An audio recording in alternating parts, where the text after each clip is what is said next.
अगर आपको हमारी वीडियो पसंद आए तो उसे लाइक, शेयर और सब्सक्राइब जरूर करें। नमस्कार दोस्तों, मैं श्याम वशिष्ठ और आप देख रहे हैं पीआर खोज। पांचाल समाज की प्रतिभाओं को मिला सम्मान। एकता के मंच पर जुटे समाज के प्रतिनिधि। विभिन्न जिलों से आए गणमान्यों ने प्रतिभा सम्मान समारोह में प्रतिभाओं का बढ़ाया उत्साह। सेवानिवृत्त के बाद लगातार समाज को एक सूत्र में बांधने के लिए सदैव प्रयासरत है captain Gangaram Panchal. Please subscribe to the YouTube channel, like, comment and share the video. Panchal समाज की प्रतिभाओं को प्रोत्साहित करने और समाज में शिक्षा, सेवा व एकता की भावना को मजबूत करने के उद्देश्य से रविवार को पांचाल सामुदायिक केंद्र, धर्मशाला, पुरखास रोड, शुगर मिल के नजदीक प्रतिभा सम्मान समारोह का आयोजन किया गया। कार्यक्रम श्री विश्वकर्मा पांचाल महासभा हरियाणा की अध्यक्षीय मंडल एवं सहयोगी संस्थाओं तथा दिल्ली की विभिन्न संस्थाओं के संयुक्त तत्वावधान में आयोजित किया गया। समारोह की अध्यक्षता कैप्टन गंगा राम पांचाल एवं ताराचंद पांचाल ने की। समारोह में शिक्षा के क्षेत्र में उत्कृष्ट प्रदर्शन करने वाले कक्षा 10वीं और 12वीं की मेरिट सूची में स्थान प्राप्त करने वाले 120 प्रतिभाशाली विद्यार्थियों, समाज हित में उल्लेखनीय कार्य करने वाली महिलाओं तथा सामाजिक क्षेत्र में योगदान देने वाले प्रतिभाशाली व्यक्तियों को सम्मानित किया गया। कार्यक्रम को संबोधित करते हुए हरियाणा लेबर कंस्ट्रक्शन बोर्ड के चेयरमैन देवेंद्र पांचाल ने कहा कि समारोह का मुख्य उद्देश्य समाज की प्रतिभाओं को पहचान देकर आगे बढ़ने के लिए प्रेरित करना तथा पांचाल समाज की सभी संस्थाओं को आपसी सहयोग, संगठन और एकता के सूत्र में बांधना है। उन्होंने कहा कि शिक्षा और सामाजिक सेवा ही समाज की प्रगति का आधार है। समारोह में समाज के गणमान्य लोगों, सामाजिक कार्यकर्ताओं, शिक्षाविदों और विभिन्न संस्थाओं के प्रतिनिधियों ने भाग लिया। आयोजन के माध्यम से एक सपना संगठित हो समाज अपना के संकल्प को आगे बढ़ाने का संदेश दिया गया। इस अवसर राष्ट्रीय संयोजक कैप्टन सेवानिवृत्त गंगाराम ने बताया कि वर्ष 1991 में सेवानिवृत्त होने के बाद आज तक लगातार समाज को एक सूत्र में बांधने के लिए सदैव प्रयासरत रहा हूं। समाज की तरक्की का मार्ग शिक्षित होने तथा संगठित रहने से आसान है सकता है। आपको बता दें कि श्री विश्वकर्मा पांचाल महासभा हरियाणा पंजीकृत द्वारा रविवार को सोनीपत में एक भव्य प्रतिभा सम्मान समारोह का आयोजन किया गया। समारोह में पांचाल समाज की उन प्रतिभाओं को सम्मानित किया गया जिन्होंने शिक्षा, खेल, प्रशासन, व्यवसाय, कला, संस्कृति एवं अन्य विभिन्न क्षेत्रों में उल्लेखनीय उपलब्धियां हासिल कर पांचाल समाज का नाम रोशन किया है। महासभा के संस्थापक एवं राष्ट्रीय संयोजक कैप्टन गंगाराम पांचाल और प्रदेश महामंत्री राजबीर सिंह डांगी व महासभा की समस्त कार्यकारिणी एवं अध्यक्षीय मंडल ने बताया कि इस समारोह का मुख्य उद्देश्य समाज के उन होनहारों को मंच देना है जिन्होंने अपनी कड़ी मेहनत से समाज का गौरव बढ़ाया है। समारोह में शिक्षा, खेलकूद, प्रशासनिक सेवाओं, व्यवसाय, कला, संस्कृति और अन्य क्षेत्रों में उत्कृष्ट प्रदर्शन करने वाली पांचाल समाज की प्रतिभाओं को विशेष रूप से सम्मानित किया गया है। उन्होंने कहा कि ऐसे कार्यक्रमों से युवाओं को आगे बढ़ने की प्रेरणा मिलेगी। प्रतिभाओं का सम्मान न केवल उनके हौसलों को उड़ान देता है, बल्कि पूरे समाज के लिए प्रेरणा का स्रोत बनता है।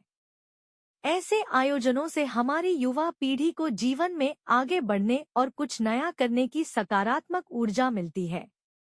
कार्यक्रम में मौजूद सभी समाज बंधुओं ने होनहार बच्चों व युवाओं का उत्साहवर्धन किया। इस अवसर पर प्रदेश अध्यक्ष चंद्र सिंह, महामंत्री राज सिंह डांगी, कोषाध्यक्ष सूबेदार कृष्ण कुमार सहित हजारों लोगों ने भाग लिया। मैं 91 दिसंबर में पेंशन आया था और 95 में मैं समाज के साथ जुड़ गया।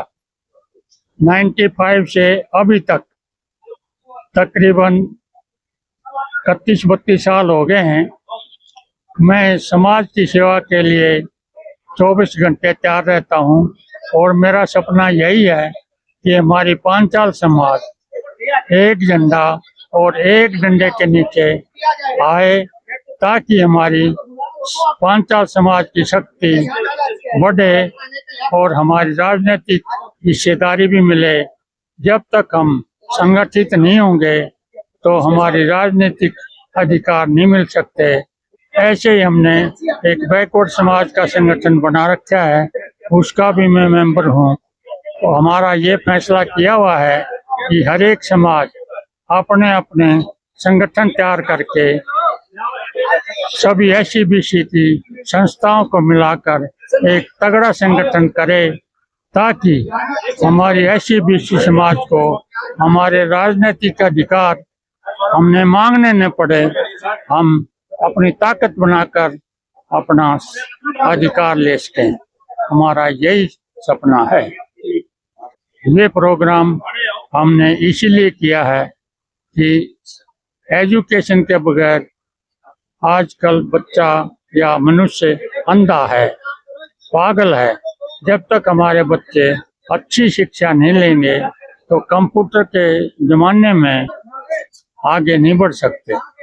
इसके साथ साथ हमारे बच्चों का ज्ञान बढ़ेगा, राजनीति में जाएंगे, अपने हक अधिकार की कामना करेंगे। यही हमारा मकसद है। ये कानूनी अधिकार सिर्फ कागजों में है, ग्राउंड पर कोई अधिकार पिछड़ा SC/BC समाज को कुछ नहीं दिया गया है। जब तक ये समाज संगठित नहीं होगा, अपनी ताकत से ही अपने अधिकार ले सकता है। कहते हैं कि अधिकार मांगने से नहीं मिलते, अपनी ताकत से ही छीने जाते हैं। इसमें तकरीबन हमारे पास 131 बच्चे थे, जिसमें 60 बच्चे तो +2 के थे और बाकी 10वीं के थे। थोड़ी अपना समाज को संगठित करने के लिए हमारे कैप्टन गंगाराम जी ने जो बेड़ा उठाया है वो आज सार्थक होता दिखाई दे रहा है। आज सभी होनहार बच्चों को पुरस्कार दिए गए हैं। जो हमारे समाज के उभरते हुए सितारे हैं, उनको हौसले के लिए उनको भी सम्मानित किया गया है, ताकि वो समाज में अच्छा प्रचार कर सके, देश की सेवा कर सके, समाज की सेवा कर सके। और इस भव्य प्रोग्राम को और सफल प्रोग्राम के आयोजन में कैप्टन साहब को बार बार धन्यवाद देता हूँ और बधाई के पात्र। ये गंगाराम जी का बात पहले का सपना है कि संगठित समाज रहे, और संगठित समाज हमारा एक हो गया है। इसलिए हमारे पार्षद से लेके और 5 चेयरमैन, राज्य स्तर के जो मंत्री होते हैं, उनके दर्जे के हमारे समाज के व्यक्ति, भारतीय जनता पार्टी ने हमारे माननीय मुख्यमंत्री नायब सिंह सैनी जी ने आज समाज को संगठित एक करते हुए जो गंगाराम जी ने सपना देखा था, उसके पौधे हाथ लगकर हरियाणा सरकार और देश प्रांत की समाज की सेवा करे। साल है आज सोनीपत में जो हमारे बच्चे 10वीं में 12वीं में थे, उन लोगों को मोमेंटो से सम्मानित किया गया है। और समाज के जो हमारे तमाम पार्टियों के लोग यहाँ इसमें आए थे, चाहे किसी भी दल के थे, और सभी ने समाज को एक ही बात कही है, वह अपने बच्चों को चाहे अपना खून बेच कर पढ़ाओ, बच्चों को पढ़ाओ। जब तक समाज में शिक्षा नहीं होगी, जब तक समाज आगे नहीं बढ़ सकता। ये तो हमारे महापुरुषों ने भी कहा है, चाहे महात्मा ज्योतिराव फुले हों, उन्होंने कहा था भाई शिक्षा बिना मती गई, मती बिना गति गई, गति बिना बीत गया, बीत बिना व्यापार गया, और हम शूद्र कहलाए। इसी तरह से बाबा साहब अम्बेडकर ने कहा था, वह शिक्षित बनो, संगठित रहो, संघर्ष करो। और शिक्षा वो शेरनी का दूध है, जो पिएगा वही दाढ़ेगा। तो आज शिक्षा की बहुत ही जरूरी है, क्योंकि शिक्षा के बगैर हमारा समाज आगे नहीं बढ़ पाया। हम जन्म जात से इंजीनियरिंग जातियां हैं, लेकिन अगर हमारे पास शिक्षा होती तो आज बड़े बड़े उद्योग हमारे लोगों के पास होते, क्योंकि लोन भी उन्हीं लोगों को मिलता है जो पढ़े लिखे लोग, जिन लोगों की राजकाज में हिस्सेदारी है। हमारी राजकाज में हिस्सेदारी नहीं रही, इसलिए आज हमारा समाज पिछड़ गया। ना तो हम जन्मजात से इंजीनियर लोग थे, आज जो जैसे टाटा गए, बिरला गए, डालमिया गए, जिंदल अंबानी हो गए, इसी तरह से हमारा भी ये 2 होते, क्योंकि हम सभी 10 कार जातियां हैं, इसलिए हम पीछे रह गए, क्योंकि सरकार की तरफ से हमारे को कोई खास प्रोत्साहन नहीं मिला। बड़े बड़े लोन मिलते तो हमारा भी मिले 2 होते। मैं इतनी बात कहना चाहता हूँ। जय भारत, जय हिंद।